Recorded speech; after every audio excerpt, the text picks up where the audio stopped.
আল্লাহ বলছেন যে ইয়া ইবনে আদম, হে আদমের সন্তানরা,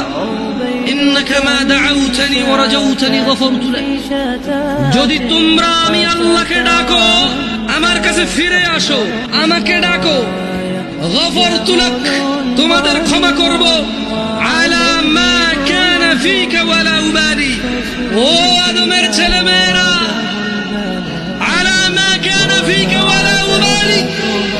যদি আমাকে ডাকো আর ফিরে আসো আমার আল্লাহর কাছে, তোমার গুনাহ যাই হোক না কেন আমি ক্ষমা করব।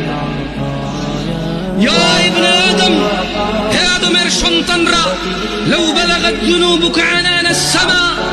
যদি তোমাদের গুনাহ আসমানের মেঘমালা পর্যন্ত পৌঁছায়,